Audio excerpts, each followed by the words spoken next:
ವಾಲ್ಮೀಕಿ ಸಮಾಜ ಅಂತಂದ್ರೆ ನಮಗೆ ನೆನಪು ಬರ್ತಕ್ಕಂಥದ್ದು ಮಹರ್ಷಿ ವಾಲ್ಮೀಕಿ. ನಾಯಕ ಸಮುದಾಯ ಅಂದ್ರೆ ಮಹರ್ಷಿ ವಾಲ್ಮೀಕಿ ನೆನಪು ಬರ್ತಾರೆ. ಅದಾದ ನಂತರ ನಮಗೆ ಇನ್ನೊಂದು ಹೆಸರು ನೆನಪು ಬರೋದು ಬೇಡರ ಕಣ್ಣಪ್ಪ.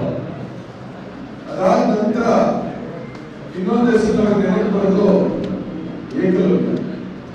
ಅಂದ್ರೆ ನೀವೇ ಆಲೋಚನೆ ಮಾಡಿ, ವಾಲ್ಮೀಕಿಯವರು, ಬೇಡರ ಕಣ್ಣಪ್ಪನವರು, ಏಕಲವ್ಯ ಅವರು, ಮದುವೆ ನಾಯಕರು, ಇವರಲ್ಲಿ ಎಷ್ಟು ವರ್ಷಗಳ ಹಿಂದೆ ಇಲ್ಲಿ ಇದ್ದದ್ದು ರಾಜನಲ್ಲೇ ಇರಬೇಕಪ್ಪ.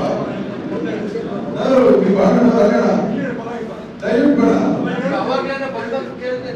ಇಲ್ಲಿರೋರು ಎಲ್ಲರೂ ಇಲ್ಲಿ ಬಾಣೋರು ಅಂದ್ರೆ ಇವರೆಲ್ಲ ಕೂಡ ನೂರಾರು ವರ್ಷಗಳ, ಸಾವಿರಾರು ವರ್ಷಗಳ ಹಿಂದೆ ಇದ್ದರು. ಅಂದ್ರೆ ನಿಮ್ಮ ಸಮುದಾಯಕ್ಕೆ ಒಂದು ಇತಿಹಾಸ ಇದೆ, ಅರ್ಥ ಮಾಡ್ಕೊಳ್ಳಿ. ನಿಮ್ಮ ಸಮುದಾಯಕ್ಕೆ ದೊಡ್ಡ ಇತಿಹಾಸ ಇದೆ. ಅಂತ ಇತಿಹಾಸ ಇರತಕ್ಕಂಥ ಸಮುದಾಯದಿಂದ ಬರೋರು ನಾಯಕ ಸಮುದಾಯ ಹೆಮ್ಮೆ ಹೇಳ್ಬೋದು. ನನ್ನ ಸಮುದಾಯಕ್ಕೆ ದೊಡ್ಡ ಇತಿಹಾಸ ಇದೆ. ನಮ್ಮ ಸಮುದಾಯದವರು ವಾಲ್ಮೀಕಿಯವರು, ಬೇಡರ ಕಣ್ಣಪ್ಪವರು, ಏಕಲವ್ಯ ಅವರು, ಮದುವೆ ನಾಯಕರು ಇತಿಹಾಸವನ್ನು ನಿರ್ಮಾಣ ಮಾಡಿ ನಮಗೆ ಮಾರ್ಗದರ್ಶನವನ್ನ ಮಾಡಬಹುದಾರೆ ಅಂತ ಹೇಳಿ ಇವೆಲ್ಲ ಹೆಮ್ಮೆ ಇರತಕ್ಕಂಥ ಸಮುದಾಯದಿಂದ ಬಂದಂತವರು. ಸ್ವಾತಂತ್ರ್ಯದ ನಂತರ ಕೂಡ ಎಲ್ಲಿ ಅವರ ಹೆಸರು ಕೇಳಿದವರೇ ಕರ್ನಾಟಕ ಹೆಸರು ಬಹುಶಃ ನಿಮಗೂ ಕೂಡ ಗೊತ್ತಿದೆಯೋ, ಎಲ್ಲಿ ಅವರು ಗೊತ್ತಿದ್ದಾರ? ಎಲ್ಜಿ ಅವರ ಕೆಲಸ ನಿಮಗೆ ಎಲ್ಜಿ ಅವರ ಈ ಸಮುದಾಯಗಳು ದೇವರಾಜ ಅರಸು ಅವರು ಮುಖ್ಯಮಂತ್ರಿ ಆಗಿದ್ದಾಗ ಅವರ ಕ್ಯಾಬಿನೆಟ್ ನಲ್ಲಿ ಹಿರಿಯ ಸಚಿವರಾಗಿ ಕೆಲಸ ಮಾಡಿದಂತವರು, ಹಿಂದುಳಿದ ವರ್ಗಗಳ ಆಯೋಗದ ಅಧ್ಯಕ್ಷರಾಗಿ ಕೆಲಸ ಮಾಡಿದಂತವರು. ಅಂದ್ರೆ ನಿಮ್ಮ ಸಮುದಾಯಕ್ಕೆ ಒಂದು ದೊಡ್ಡ ಇತಿಹಾಸ ಇದೆ. ಅಂತ ಸಮುದಾಯದಿಂದ ಬಂದಂತವರು.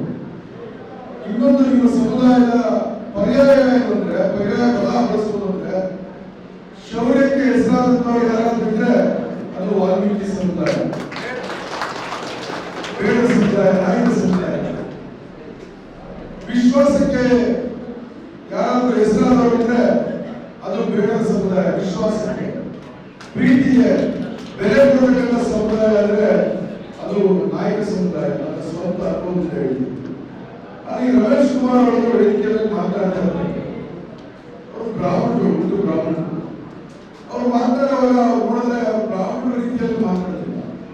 ಏನಪ್ಪ, ಎಲ್ಲಿಂದ ಹೋಗ್ತಿ ಮನುಷ್ಯನಿಗೆ ಇಷ್ಟು ಧೈರ್ಯ, ಇಷ್ಟು ನೇರವಾಗಿ, ಇಷ್ಟು ನಿಷ್ಠೂರವಾಗಿ ಮಾತನಾಡ್ತಾರೆ ಅಂತ ಕೇಳಿದ್ರೆ ಇತಿಹಾಸ ಬಂದ್ರೆ ಅವರು ಹುಟ್ಟಿದಾಗ ಅವ್ರ ತಾಯಿಗೆ ಹಾಲಾಗ್ತಿದ್ರು.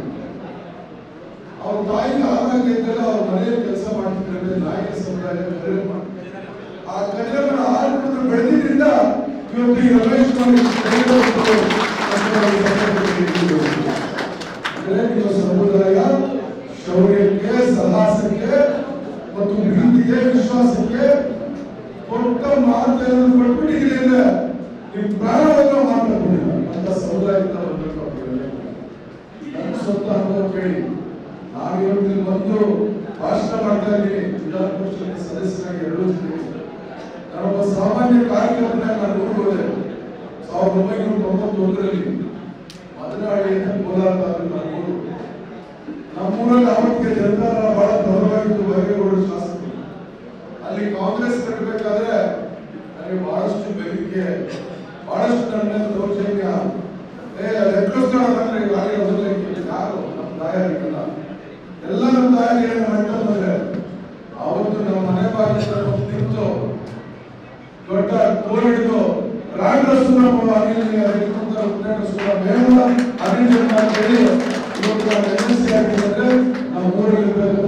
ಸಮುದಾಯದವರು ಬಹಳಷ್ಟು ಜನ ಇದ್ದಾರೆ. ಹೀಗಾಗಿ ನನಗೆ ವಿಶೇಷವಾದ ಪ್ರೀತಿ ನಿಮ್ಮ ಮೇಲೆ, ವಿಶೇಷವಾದ ಗೌರವ. ನಾನು ಅಂಬರೀಷ್ ಒಂದು ಕುಟುಂಬದ ಒಂದು ಅಣ್ಣ ತಮ್ಮಂದರಿಗೆ. ಅಂಬರೀಷ್ ಮುಂಚೆ ಅವರ ಅಪ್ಪ ನನಗೆ ಬಹಳ ವಿಶ್ವಾಸ. ಕಾಂಗ್ರೆಸ್ ಅಂದ್ರೆ ಬಂದು ಪ್ರಾರಂಭ ಅಂಬರೀಷ್ ಬಿಟ್ಟೋಗಿ ಕಾಂಗ್ರೆಸ್. ಅವರ ಅಪ್ಪ ನಾಡಿಸೋಣ ಕಾಂಗ್ರೆಸ್ ಕಾಂಗ್ರೆಸ್ ಕಟ್ಟಾಳು ಸರ್ಕಾರಿ ನೌಕರನಾಗಿ ಪೊಲೀಸ್ ಇಲಾಖೆ ಕೆಲಸ ಮಾಡ್ತಿದ್ರು ಕೂಡ ಎಷ್ಟೋ ಸಾರಿ ಕಾಂಗ್ರೆಸ್ ಕೆಲಸ ಮಾಡಿದ್ರೆ ಅಂತ ಹೇಳಿ ಇದೇ ರಮೇಶ್ ಕುಮಾರ್ ಸಾಹೇಬ್ ಸಸ್ಪೆಂಡ್ ಮಾಡಿದ್ದಾರೆ. ಹೊರಗಡೆ ಜಿಲ್ಲೆಗಳಲ್ಲಿ ಟ್ರಾನ್ಸ್ಫರ್ ಮಾಡಿಸಿದ್ರೆ ಆದ್ರೂ ಎದುರ್ತಾ ಇರಲಿಲ್ಲ ಕಾಂಗ್ರೆಸ್ ಪ್ರಾಣ. ಅಂದ್ರೆ ಇವೆಲ್ಲ ಯಾಕೆ ಉದಾಹರಣೆ ಹೇಳ್ತೀವಿ ಅಂದ್ರೆ ಇವೆಲ್ಲರೂ ಮಾತು ಕೊಟ್ರೆ ಅದನ್ನ ನಡ್ಕೊಳ್ತೀವಿ ಮಾತು ಅಂತ ಹೇಳಿ.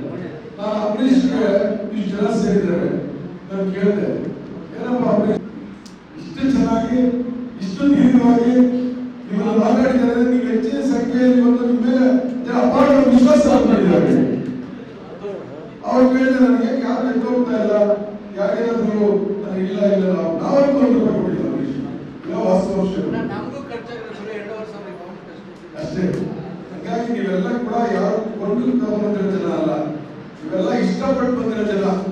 ಈ ಕೊಂಡು ದುಡ್ಕೊಂಡು ಜನ ತಗೊಂಡ್ಬಂದ್ರೆ ನಾವು ಯಾರು ಹಿಡಿದುಕೊಳ್ಳಲು ಸಾಧ್ಯ ಇಲ್ಲ. ಎಲ್ಲಿ ಹೋಗ್ತಾ ಇರ್ತಾರೆ ಅವ್ರಿಗೇನಿರುತ್ತೆ ಕಮಿಟ್ಮೆಂಟ್ ಇರುತ್ತೆ. ಈ ಮೀಟಿಂಗ್ ನಡೀತದೆ ಅಂತ ಗೊತ್ತಿರೋದಿಲ್ಲ, ಯಾವ ಸರಿ ಏನ್ ಮಾತಾಡೋಣ ಎಲ್ಲಿ ಸರಿ ಅವರೇ ತಿಳಿಸೋದು. ನೀವೆಲ್ಲ ಕೂಡ ಕಾಂಗ್ರೆಸ್ ಪಕ್ಷದ ಮೇಲೆ, ನಿಮ್ಮ ಸಮುದಾಯದ ಮೇಲೆ, ನಮ್ಮ ನಾಯಕರ ಮೇಲೆ ಎಲ್ಲರ ಮೇಲೆ ವಿಶ್ವಾಸ ಇಟ್ಟು ಬಂದಿದ್ದೀವಿ. ಮಾತನಾಡುವವರೆಲ್ಲ